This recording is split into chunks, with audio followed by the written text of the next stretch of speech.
Magandang araw po sa ating lahat, sa lahat po ng ating kapatid, sa lahat po ng mga nanonood sa oras na ito. Tayo po muli ay nasa ating daily devotion for today's video. And tayo po muli ay magbabahagi ng salita ng Diyos. Ngunit bago po tayo tumuloy sa ating devotion, ay inaanyahan ko po ang lahat ng nanonood sa oras na ito upang tayo ay manalangin. Lord, dakila ka sa buhay namin. Kami nagpapasalamat, kami nagpapakapagal upang Ika'y Panginoon aming kilalanin bilang isang Diyos na aming tagapagligtas. Kami nagpapasalamat sa oras na ito for sustaining our strength, Panginoon, for giving us guidance, Lord God, sa lahat ng pagkakataon upang kami ay pakaingatan at mahalin, Panginoon. Patuloy na i-reach mo, Lord, yung mga tao na nanonood ngayon sa aming daily devotion for today. Kami nanawa, Panginoon, ay maunawaan lahat ng mga salita ng Panginoon at patuloy, Panginoon, na kami ay surrender namin yung buhay namin sa iyo, Lord, sa lahat ng pagkakataon. Patuloy, Lord, na pagalingin mo ang mga may karamdaman at bigyan ng kalakasan, Panginoon, ng mga tao na mapagod, Panginoon. Bigyan mo sila ng kapahingaan, Panginoon, nang gagaling sa iyo at patuloy, Panginoon, na itataas namin ang ngalan mo, Jesus. Give us wisdom, O Lord, to understand your word at patuloy, Panginoon, kami nagpapasalamat sa kabutihan na patuloy mo pinaparanas sa amin, Lord God. Patuloy ka namin dadakilain sa araw na ito, Panginoon, sa bawat oras at sa bawat araw, Panginoon. In Jesus' name we pray. Amen. Amen. Magandang umaga po muli sa lahat ng ating manonood sa oras na ito, sa lahat ng nakikinig. Magandang gabi. Tayo ay nasa week 4 na po ng buwan ng Marso upang ibahagi ang kabutihan ng Panginoon and His Word to each and every one. And our devotion for today is about commitment, is to serve God wholeheartedly. So when we are serving God, dapat tayo, yung itatakal natin ngayon is how to serve God. When we commit to serve God, dapat nandun yung puso natin. Dapat buong buo. So when we commit God, hindi lang dahil obligasyon natin. Dapat merong kalayaan, dapat natural, dapat we find joy in serving God. Sabi dito, serve God wholeheartedly. Ano nga ba pa sinasabi kapag buong puso? Diba? Buong puso natin paglilingkuran ng Panginoon. Hindi tayo naglilingkod sa Panginoon na merong bahagi ng puso natin na hindi natin kagustuhan na paglingkod ng Panginoon. Dapat wala yun. Dapat sineserve natin si Lord ng buong puso. Walang pagkukulang, walang pagdududa. When we say wholeheartedly we serve God, dapat sincere tayo. We are sincere. No room for unfaithfulness. When we serve God, you need to be faithful to God. When we have relationship to God at tunay na tinanggap mo sa Panginoon, dapat yung pagsaserve natin kay God, walang 100%. Walang kulang, walang lapis. So, hindi tayo nagsaserve sa Panginoon kasi kailangan makita ng ibang tao that we are serving Him. Kasi Kristiyano tayo. Alam nila na Kristiyano tayo. Kundi, when we serve God wholeheartedly, dapat ito yung kagustuhan mo. You serve God because you wanted Him. You serve God because you desire to serve Him. You want to serve God kasi it is our response when God serve us first.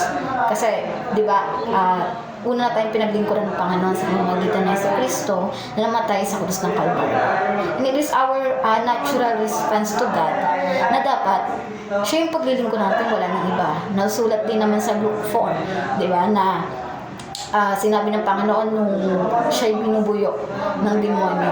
Ang sulat, sabi niya doon, na ang Panginoon lang yung dapat mong sambahin. Siya lamang yung dapat mong paglingkuran sa lahat ng pagkakataon, sa lahat ng oras. So we are not serving, we are not living here in earth because we are serving other people, we are serving ourselves, we are serving this world. We cannot serve with two masters. We serve with one master. Wala nang iba, and si Lord lang yun. If you want to serve God, dapat we have this key na malaman natin sino nga ba yung Panginoon. That's the first step to know God. To serve Him. Dapat nakilala mo na ang Panginoon. That God is our sustainer, God is our ruler, God is love. That God is our creator.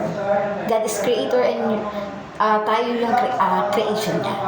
So you need to know God wholeheartedly to serve Him committedly. Dapat ang Panginoon ay makilala mo sa pamagitan ng kanyang mga salita. You need to read the Bible. You need to know God na siya ang Panginoon at wala nang iba. Sa lahat ng pagkakataon siya yung nagsusustain sa atin. So if you want to commit to God, you read the Bible. We need to ibigyan natin ng oras ng sarili natin na basahin yung Biblia upang makilala natin siya. Sinabi doon, mga kapatid, sa 1 Samuel 24, dapat nga magkaroon tayo ng takot kay Yahweh. When you know God, dapat alam natin that we should have fear to the Lord. Not fear na, alam mo yun na nahihirapan ka. But the fear, sabi dun sa 1 Samuel, na merong katapatan. Na pinaglilingkuran natin siya ng buong puso. Na meron tayong paggalang at meron tayong kabutihan na patuloy natin inaalala yung kabutihan niya na ginawa niya sa atin. Lagi nating alalahanin na kung tayo are committed to serve God, alalahanin natin yung mga ginagawa niya sa atin. Yung mga prayer na sinasagot niya, yung pagmamahal na binibigay niya sa atin kahit hindi naman tayo kamahal-mahal, yung pagpapatawad niya sa atin kahit hindi naman tayo, alam mo yun, grabe kung makikita ng ibang tao, tingin ng ibang tao dun sa isang mga kaaway niya or tayo mismo sa sarili natin na hindi tayo deserve na patawarin. Pero God is forgiving and binigay niya yung pagpapatawad sa atin. So, doon pa lang makikita mo na dapat natin pagdingkuran ng Panginoon ng buong puso. Wala nang iba. Kasi sobrang daming ginawa ng Panginoon sa buhay natin. Wala na tayong masasabi sa Kanya. Wala na tayong makitang butas na nagkulang yung Panginoon. Bagkus hindi nagkukulang ang Panginoon sa lahat ng pagkakataon. And kung tingin natin may mga prayers na hindi sinasagot ng Panginoon, tingin natin may kulang, lagi natin tatandaan na yung Panginoon mayroong plano sa iyo. So in our devotion, kapatid, if God is our Creator, and as a creation, dapat nag-response tayo dun sa pamagitan ng paglilingkod sa Kanya. Ang una natin gagawin is to surrender ourselves to God. Nung tinanggap natin ng Panginoon, the next step for that is to surrender all to God. Our strength, our soul, lahat. Wala nang iba. Yung dati natin pagkatao, wala na yun. Surrender natin kay Lord lahat yun. Tayo ginagawa niyang pawang bago na, tayo pinapaputi niya na parang niebe. At bilang tayo, response natin sa Kanya, sa pagmamahal niya, pinagkaloob niya sa atin, binigay niya sa atin, pinaranas niya sa atin. Dapat nandun yung pag-surrender natin ng buhay natin sa Kanya.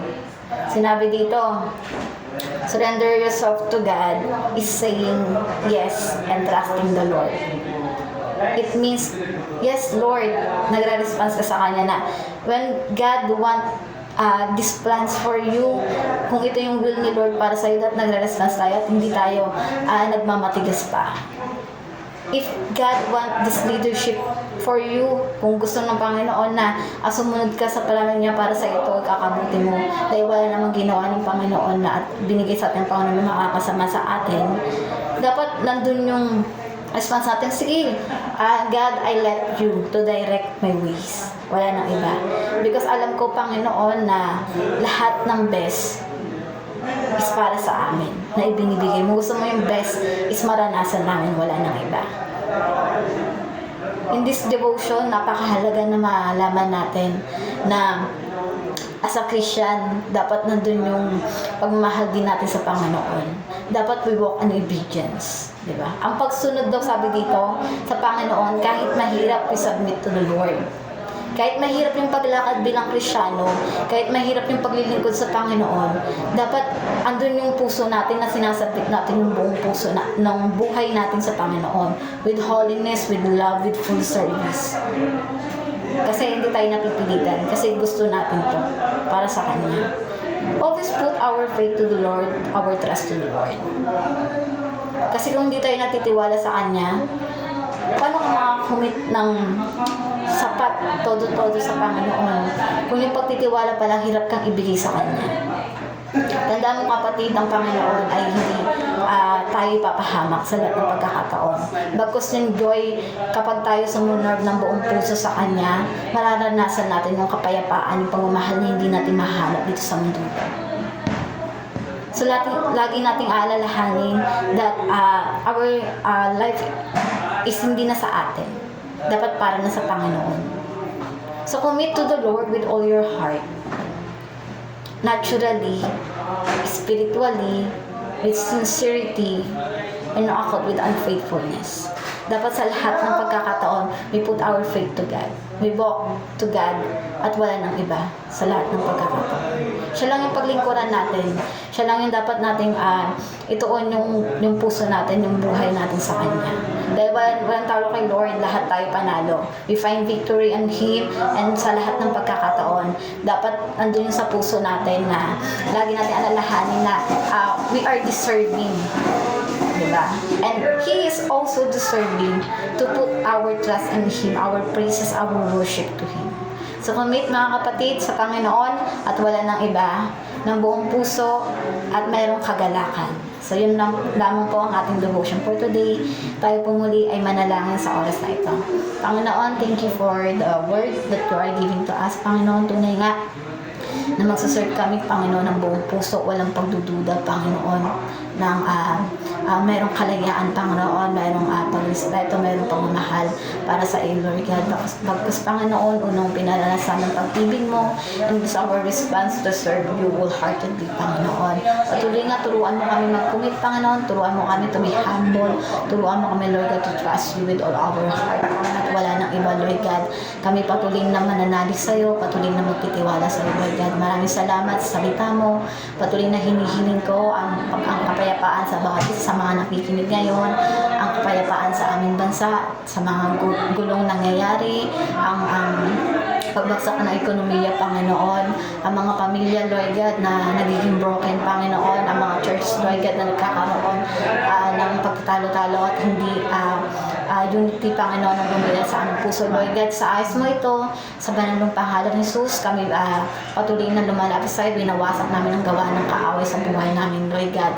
Patuloy na tanggalin mo yung mga gapos sa puso namin, Panginoon, sa mga buhay namin, Lord God, na pumipigil, Lord God, para mag-commit kami sa iyo, Panginoon, ng buong puso, Lord God. Bakos kami pag-initin mo sa aming pananampalataya, at patuloy kami, Lord God, na susunod sa iyo, patuloy namin, Panginoon, na titingnan, Lord God, ang lahat, Panginoon, ng kung gaano kakabuti sa buhay ng bawat isa, Lord God. We thank you, Father God, ito ang aming samot dalangin. In Jesus' name we pray. Amen.